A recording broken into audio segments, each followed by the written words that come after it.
¿Empezamos? ¿Parece?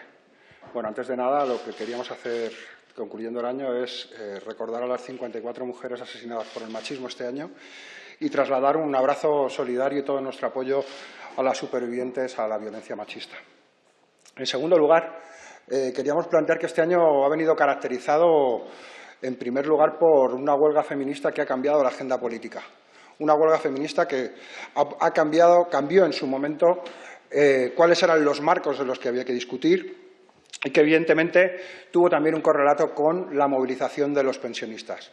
Debemos decir que el movimiento feminista con la huelga del 8 de marzo y el movimiento de los pensionistas empujando el derecho a las pensiones como un elemento clave en la redistribución de la renta en nuestro país, como un elemento clave para redistribuir la riqueza, ha puesto encima de la mesa la necesidad de la revolución de los cuidados, la necesidad de un cambio en la lógica política y en la lógica social y en la lógica económica que rige nuestro país. Hemos de decir que este es el año en el que el movimiento popular empujó una moción de censura, el año en el que se fue Rajoy, el hombre de la corrupción, el hombre de los recortes. Y también el año en el que se fue su ama de llaves, Susana Díaz, que propició con su abstención el gobierno de Mariano Rajoy y con su pacto con Ciudadanos la entrada de los 3 cachorros en el gobierno de Andalucía. Hemos de decir que los pactos no son baladíes. Con quien pactas determina las políticas y determina la vida de la gente. Y es momento también para recordar y hacer memoria. El pacto del PSOE con Ciudadanos suponía una subida de un 1% en el salario mínimo interprofesional. El pacto presupuestario entre Podemos y el PSOE ha supuesto la subida del salario mínimo interprofesional un 22%. Esos son los resultados de los pactos y eso define cuáles son los intereses que se defienden. Los intereses de la minoría, cuando se plantea la subida de un 1%, los intereses de la mayoría social, cuando se plantea la subida de un 22%. Un pacto presupuestario que ha combinado esa lucha institucional llevada a cabo por nuestro grupo parlamentario junto con la lucha social que ha ido articulando esta agenda política. Avances modestos pero importantes conseguimos en este pacto presupuestario. La mayor subida del salario mínimo interprofesional de la democracia. La recuperación del subsidio a los 52 años, del subsidio del paro a los mayores de 52 años. Dotar de medios suficientes para acabar con el limbo de la dependencia, para que haya recursos suficientes para que aquellas personas que tienen ya reconocido su derecho vean cómo llega su prestación de una vez por todas a sus cuentas. Impulsar la educación gratuita de los 0 a los 3 años, ampliar los contratos de alquiler y el control de precios, revalorizar las pensiones en torno al coste de la vida y más cosas, pero la realidad es que al mismo tiempo al PSOE le cuesta entender por qué gobierna, al PSOE le cuesta entender por qué está en estos momentos en la Moncloa y hace cosas como sacar decretos sobre alquileres donde no contempla el control de precios en contra de lo pactado en el pacto de presupuestos. Impulsa una ley de crédito inmobiliario que protege a las entidades financieras, obviándonos como aliado y aliándose con las fuerzas reaccionarias que se encuentran en el Congreso. No aborda y no enfrenta la desertización industrial, plantando cara a las multinacionales y a los fondos buitre. Y ahí están los trabajadores de la naval en estos momentos requiriendo una y mil veces el rescate público frente a lo que fue el fracaso de una privatización. O los trabajadores de Alcoa que reclaman una posición activa por parte del Gobierno frente a la multinacional norteamericana para evitar que en nuestro país, en un momento tan importante como es el proceso de transición energética, no se acabe la producción de aluminio en nuestro suelo y mantener los puestos de trabajo en el sector industrial. Es un Gobierno que todavía sigue sin entender cosas y al que hay que, precisamente, a través de la movilización, seguir arrancándole cosas. Y así lo demostraron los taxistas. Este Gobierno entiende un lenguaje y es el lenguaje de la pedagogía popular, que es algo que debemos ir empujando una y mil veces para conseguir avanzar en el derecho a vivir bien de la gente, consiguiendo que la gente sea protagonista de sus propias vidas. Este es otro año de desprestigio para la institución de la monarquía. Los escándalos periodísticos en torno a la utilización de la monarquía como herramienta para la corrupción han sido reiterados en todos los medios de comunicación. Pero por primera vez 95 diputados de esta Cámara reclamaron la creación de una comisión de investigación para investigar la corrupción de la monarquía, para investigar si la monarquía es una institución idónea para la corrupción. Esta propuesta fue rechazada por la mesa del Congreso sin permitir ni tan siquiera que pudiera debatirse, basándose en algo que para nosotros es, bueno, un tanto curioso, que es que se hable del criterio de irresponsabilidad del jefe del Estado en una monarquía parlamentaria, según viene recogido en nuestra Constitución. Después de la mordaza impuesta por la mesa del Congreso, los diputados de Unidos Podemos dirigimos una carta al rey emérito para pedirle que renunciase al privilegio de la irresponsabilidad y compareciese ante la sede de la soberanía popular con todas las garantías, pero al mismo tiempo con toda la transparencia para aclarar si realmente la monarquía es una institución idónea para la corrupción o no. No deja muy bien la resolución de la mesa del Congreso, donde habla precisamente de que el jefe del Estado, el rey, no tiene responsabilidad por ninguno de sus actos, algo difícilmente comprensible en la sociedad del siglo XXI. Al mismo tiempo, en las calles de nuestro país, en los barrios y en las universidades, se impulsan consultas para preguntar acerca de la idoneidad entre la monarquía y la república como fórmulas para la jefatura del Estado, es decir, entre la herencia o las elecciones democráticas. Este año es el año del impulso, el año en el que salió Rajoy, pero al mismo tiempo la falta de impulso del Gobierno hace que cuando lo viejo no acaba de morir y lo nuevo no acaba de nacer, aparecen los monstruos que surgen frente al impulso del movimiento feminista y de la huelga del 8 de marzo, los monstruos que surgen frente a las movilizaciones de los pensionistas. Ahí está la reacción machirula que pretende amordazar a las mujeres y que criminaliza la huelga del 8 de marzo, que pretende privatizar las pensiones. Ellos son los Aznar Boys. Aznar y sus tres cachorros son los 4 jinetes del apocalipsis para los sectores populares en general y para las mujeres en particular. Niegan el carácter plurinacional de nuestro pueblo. Utilizan el miedo como artefacto político, atacan al movimiento feminista y a la huelga del 8 de marzo, atacan el derecho a las pensiones públicas planteándose la posibilidad de entregarlas a los bancos. Quieren vender el país a pedazos.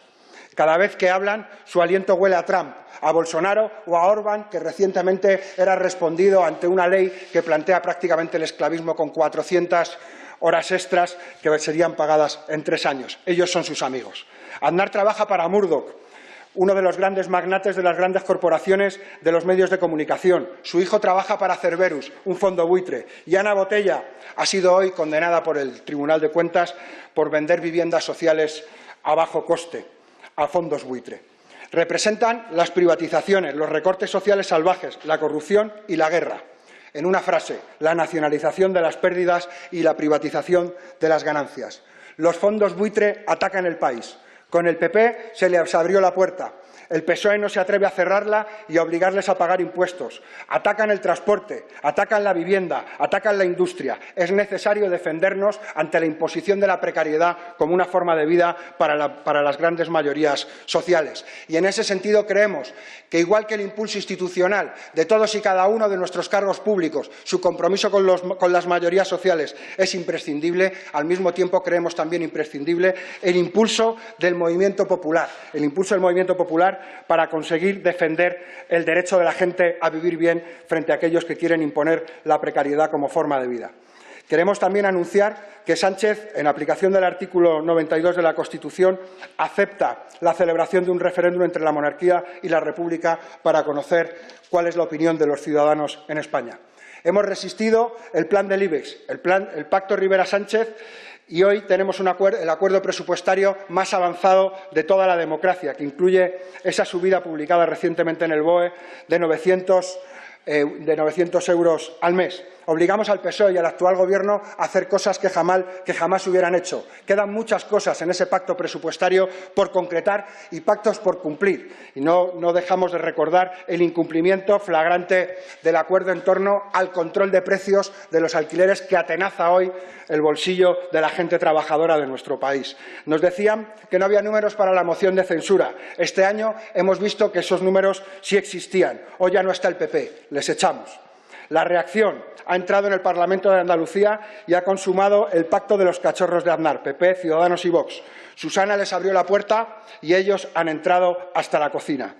Nosotros y nosotras, frente a aquellos que plantean defender el miedo como artefacto político, seguimos enarbolando la esperanza de un siglo XXI favorable a las mayorías sociales, donde sean reconocidos plenamente todos sus derechos, donde puedan hacerlo en el marco de una nueva república para fundar un país moderno, democrático, con un Estado social y con derechos garantizados.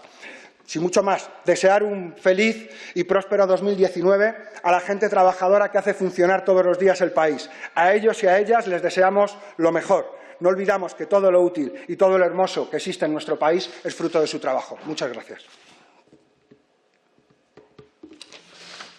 Hola, buenos días. Quería preguntar en primer lugar si ha dado tiempo a ver un poco el balance que ha hecho el presidente del Gobierno, si podéis hacer una valoración de ese discurso, de ese balance que ha hecho, y luego también qué opinión os merece la relación que habéis mantenido durante este año con el Gobierno, ese acuerdo presupuestario, cómo se puede cumplir ahora. ¿Qué balance hacéis vosotros de esta relación y de este año? Bueno, yo creo que el papel que está jugando Sánchez es el que quiere jugar en este asunto, pero creemos que frente a algunos problemas cruciales para las mayorías sociales de nuestro país no vale ponerse de perfil. Lo comentaba en mi intervención anterior. Nosotros no creemos que baste con que se aumenten los años de los contratos de alquiler, cuando los fondos buitre en estos momentos van a tener uno de los desplazamientos patrimoniales más grandes, con activos, con viviendas, con gente dentro.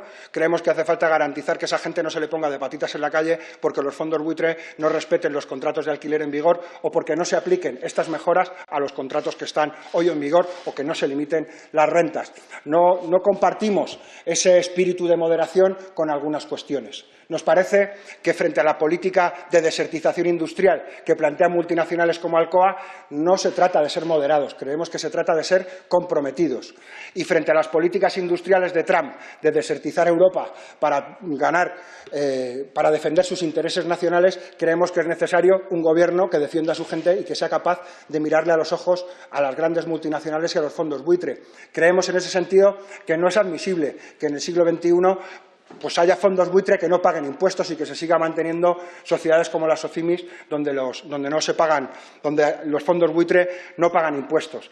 Creemos que hace falta mayor compromiso con las mayorías sociales y eso significa a veces decirle a fondos buitre como el que cuestionaba el control de precios que antes que los intereses de los fondos buitre están los intereses de la mayoría social trabajadora de nuestro país y que hay un gobierno que pone al Estado de parte de la gente y que pone al Estado de parte de la población frente a ese tipo de ataques.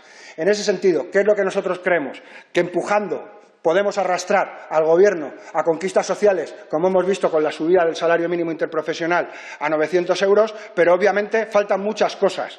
Y faltan tantas cosas que esos acuerdos que están reflejados en ese acuerdo presupuestario va a haber que empujarlos también con movilización social, más allá incluso de lo propiamente contenido en ese acuerdo. Pero la realidad es que a fecha de hoy ese acuerdo todavía no se ha cumplido. Se han cumplido algunas partes del acuerdo, pero faltan cuestiones esenciales que afectan de forma clave a la vida de la mayoría social de nuestro país. Y en ese sentido lo que le reclamamos en estos momentos es valentía. Creemos que es el momento de la valentía.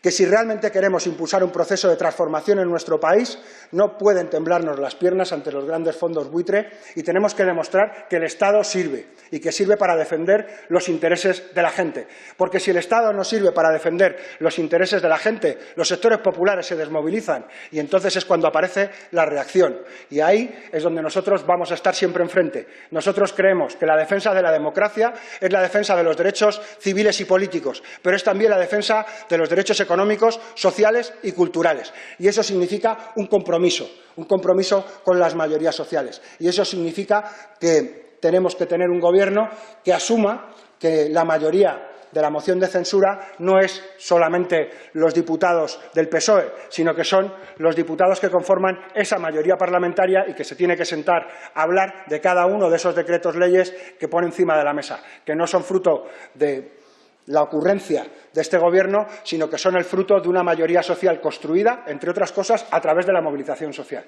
Y queremos recordarlo, porque pocos meses antes de que se produjese la moción de censura, una y otra vez, desde el PSOE se decía que esa moción de censura no era posible. Y queremos agradecer al movimiento feminista y a la huelga del 8 de marzo, al movimiento de los pensionistas y al conjunto de los sectores populares que han estado peleando contra la precariedad durante este año, que ellos y ellas son los verdaderamente responsables de haber sacado a Rajoy, porque ellos y ellas pusieron la valentía que le faltaba al PSOE y le empujaron a sacar adelante esta moción de censura, que nosotros desde hace ya mucho tiempo veníamos diciendo que existían números suficientes.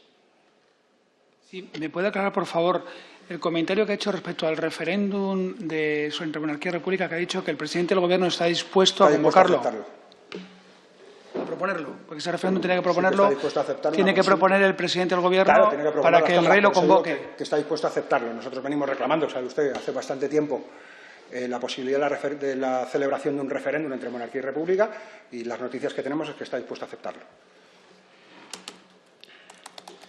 Buenas. El presidente del Gobierno ha hecho un balance de 7 meses de gobierno, de 6 meses y pico, no sé si ha podido escucharlo antes de bajar. Bueno, ha hablado de la subida del salario mínimo interprofesional, del acuerdo de pensiones, acuerdo de violencia de género, ha enumerado un montón de cosas.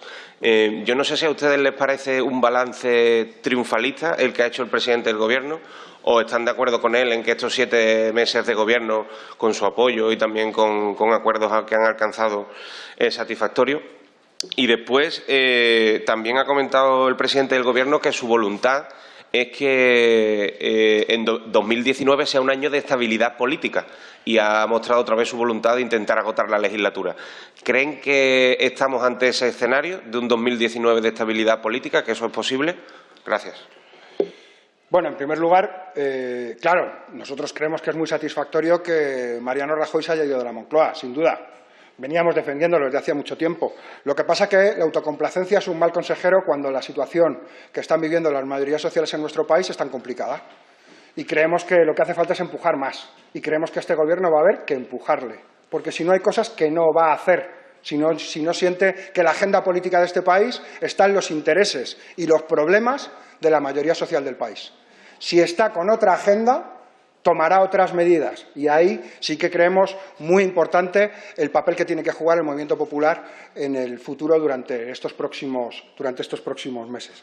Y en cuanto a la estabilidad del 2019 o no, pues bueno, y andar y ver, dice el dicho popular, andar y ver, iremos viendo, vamos a ver qué es lo que trae, pero trayendo reales decretos donde se le olvidan partes, como el que ha hecho con el alquiler, la verdad es que no va bien, y no va bien no solamente porque incumpla el pacto con nosotros, sino porque es incapaz de responder a las expectativas de las mayorías sociales de nuestro país. Y las mayorías sociales de nuestro país quieren que se tomen medidas drásticas en contra del ataque que está sufriendo nuestro país por parte de los fondos buitre. Y para eso hace falta un Gobierno más valiente y más comprometido con la mayoría de nuestra población, y no tanto, con tanto miedo, a decirle a los fondos buitre que tienen que pagar impuestos y que tienen que respetar los derechos de nuestra gente.